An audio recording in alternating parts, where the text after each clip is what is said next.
अस्सलाम वालेकुम नाजरीन, आज 15 जुलाई 2021 है और नाजरीन आज की इस वीडियो में एक अहम ख़बर के मुख्तलिफ़ पहलुओं पे बात करने की कोशिश करेंगे। नाजरीन, पाक फ़ौज से बुग़्ज़ और तासुब ये तो तय है कि दुश्मन मुल्कों को बहुत ज़्यादा है, लेकिन हमेशा से मैं ये गुजारिशात आप लोगों की खिदमत में पेश करता आ रहा हूँ कि मुल्क के अंदर भी चंद ऐसे बदख़ा हैं जो पाक फ़ौज से बुग़्ज़ रखते हैं और पाक फ़ौज पे ज़बानी हमले करने का कोई मौका हाथ से जाने नहीं देते। सेनेट का इजलास जारी है नाजरीन, और सेनेट के इजलास में JUIF की तरफ से ताज़ा तरीन हमला किया गया है, ज़बानी हमला पाक फ़ौज पे। सेनेटर अब्दुल गफ़ूर हैदरी को यकीनन आप जानते होंगे, जनरल सेक्रेटरी हैं JUIF के, जनरल सेक्रेटरी हैं, ठीक है। तो उन्होंने एक इंतहाई इश्तिआल अंगेज़ तकरीर की है।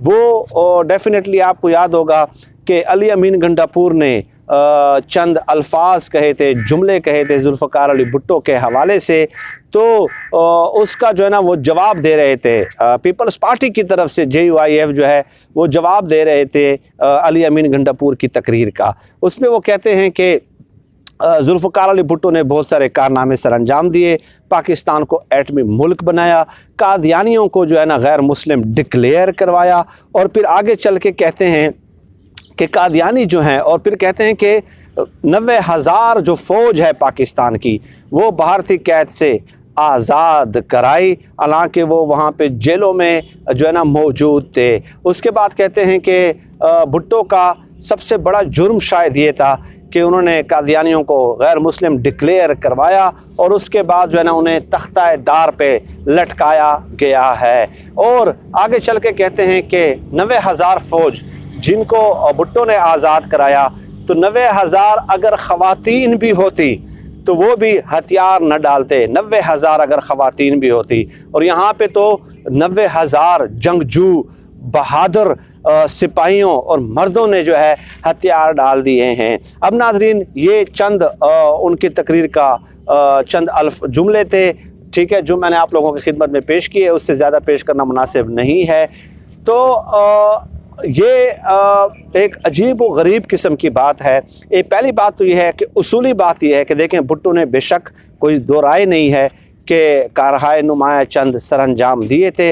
हर हुक्मरान की जो है ना चंद कंट्रीब्यूशंस होती हैं, और उससे इनकार करना मेरे ख़्याल में सरीहन ज़्यादती होगी, ठीक है, अदल के और इंसाफ के उसूलों के मुनाफी होगा। बिल्कुल एटम बम के लिए उन्होंने बहुत ज़्यादा एफ़र्ट्स की, कादियानियों को गैर मुस्लिम भी डिक्लेयर किया, लेकिन ये मेरे ख़्याल में ये ठीक बात नहीं है तारीख़ी तौर पे कि भुट्टो को महज इसलिए जो है ना तख्ता दार तक लटकाया गया कि वो जो है ना कादियानियों को उन्होंने गैर मुस्लिम करार दिया था। खैर, ये एक अलग बहस है, अलग उस बहस का एक पहलू है जिस पे तफसीली बात हो सकती है।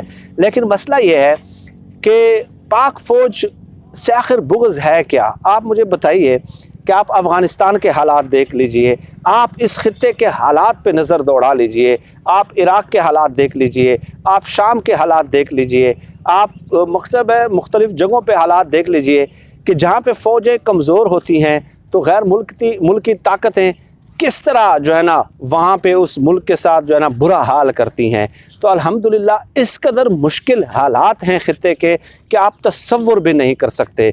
अफ़गानिस्तान के अंदर जो तब्दीलियाँ आ रही हैं, जो चेंजेस आ रही हैं, आप देख लीजिए अल्हम्दुलिल्लाह किस कदर हज़ारों लाखों शुक्र अदा करना चाहिए हमें कि उसके बावजूद भी हम उन असरात से महफूज हैं और अपने घरों में अमन और सुकून से सोते हैं। तो ये सब कुछ पाक फ़ौज की और ISI की बदौलत मुमकिन हो पाता है। बजाय इसके कि आप शाबाश दें, आप दादो तहसीन करें कि ख़ित्ते के हालात क्या चल रहे हैं, दुनिया के हालात क्या चल रहे हैं, दुनिया की कितनी बड़ी एजेंसियाँ पाकिस्तान को जो है ना नीचा दिखाने के लिए कोशिश कर रही हैं, लेकिन उसके बावजूद भी अल्हम्दुलिल्लाह हम जो है महफूज हैं, अल्हम्दुलिल्लाह अपने घरों में महफूज हैं और अमन सुकून से सोते हैं। तो शायद यही वजह है कि इन लोगों को जो है ना पाकिस्तानी फ़ौज बर्दाश्त नहीं होती, और ये किसी और के झंडे पे शायद अब्दुल गफ़ूर हैदरी साहब काम करते होंगे, वरना इन हालात में इस किस्म की तकरीर करना और इस किस्म की इश्तियाल अंगेज़ बातें करना मुझे कतई तौर पे इस बात की समझ नहीं आती। और नाज़रीन, ये भी एक हकीकत है कि देखें, गलतियाँ सबसे होती हैं, इस्टेब्लिशमेंट से भी माजी में गलतियाँ हुई हैं। जुल्फ़िकार अली भुट्टो को फांसी देना जनरल ज़िया उल हक की गलती है, ठीक है, जनरल ज़िया उल हक की गलती है, इसमें कोई दो राय नहीं है। और सबसे गलतियां होती हैं, लेकिन आप वो 50 साल पहले एक गलती को बार बार आज रिपीट कर रहे हैं और ऐसे हालात में रिपीट कर रहे हैं, तो इससे आपका अंदरूनी बुग़्ज़ जो है और तासुब जो है वो ज़ाहिर होता है। और इसकी वजह ज़ाहिर है सिर्फ यही है कि ये हुकूमत में नहीं है, इनको हुकूमत में बराबर का हिस्सा नहीं मिला। अगर आज इनको हिस्सा मिल जाए तो आप देख लीजिएगा कि उसकी तारीफ़ में ये किस कदर तकारीर करते हैं।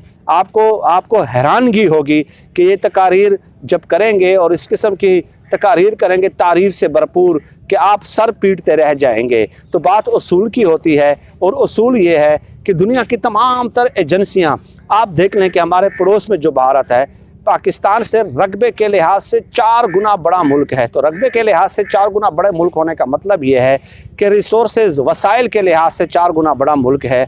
दिन रात, और इसराइल उनके साथ मिलके, CIA उनके साथ मिलके, अफ़गानिस्तान की जो आज तक NDS है खुफिया एजेंसी, वो मिलके, ये सारे मिलके पाकिस्तान को नीचा दिखाने की कोशिश कर रहे हैं। लेकिन पाकिस्तान अल्हम्दुलिल्लाह कायम व दायम है, अमन कायम व दायम है, ठीक है। तो इसका क्रेडिट क्या अब्दुल गफूर हैदरी को दिया जाए? आप बताइए ना, क्या अब्दुल गफूर हैदरी ने ये सारा कुछ जो है ना गैर मुल्की एजेंसियों का मुकाबला किया है? ठीक है। तो ये चीज़ें जो है कुछ एहसास होना चाहिए, कुछ हालात का तकाज़ा होता है, हालात की हसासियत होती है, सेंसिटिविटी होती है, ठीक है, वक्त का तकाज़ा, और जो है ना कुछ वो होते हैं रिक्वायरमेंट्स होती हैं। लेकिन बस इनको इक़्तिदार चाहिए, हर हुकूमत में इनको इक़्तिदार चाहिए, हर हुकूमत में इनको हिस्सा बकदर जुस्सा चाहिए। और जब तक वो नहीं होता तो ये फिर इस किस्म की तकारीर करेंगे। और उसके बावजूद भी चंद लिबरल्स जो हैं वो खुश नहीं हैं कि पाकिस्तान में आज़ादी नहीं है। भाई, सेनेट के फ्लोर पे खड़े होके आपकी तकारीर दिखाई जा रही हैं, सोशल मीडिया पे नशर होती हैं, और आप आज़ादाना अकेले घूमते हैं, आते हैं, जाते हैं, पाकिस्तान के वसाइल को इस्तेमाल करते हैं। आपको किसी ने कुछ नहीं कहा। इस कदर घटिया रिमार्क्स देने के बावजूद भी, ठीक है, आपको कोई कुछ नहीं कहता। भाई, तो इससे बढ़ के और क्या आज़ादी चाहिए आपको? आपकी अगर ख्वाहिश ये है कि फ़ौज ख़त्म कर दी जाए, वो तो आपकी ख्वाहिश पे हम ख़त्म नहीं कर सकते ना भाई, और ना ही ख़त्म हो सकती है। लेकिन इससे बढ़ के भी क्या कोई आज़ादी होती है किसी मुल्क में? आप बताइए ना। तो ये बड़ी अफसोसनाक बात है, बहुत ही अफसोसनाक और काबिल मज़म्मत है। मैं उसकी मज़म्मत करता हूँ। पाक फ़ौज की बड़ी कंट्रीब्यूशंस हैं, पाक फ़ौज की बड़ी खिदमात हैं, ठीक है, और अल्हम्दुलिल्लाह दुनिया की आंखों में वो कटकती है, लेकिन वो पाकिस्तान के सरहदों की मुहाफ़िज़ है। और इंशाअल्लाह पाकिस्तान, हम उनको सपोर्ट करेंगे। जो गलतियाँ हुई वो सब बुला चुके हैं, आगे बढ़ने का वक्त है। नाज़रीन, आज की इस वीडियो में फ़िल वक्त इतना ही। आप सब लोग अपना बहुत बहुत ख्याल रखिएगा। अल्लाह हाफ़िज़।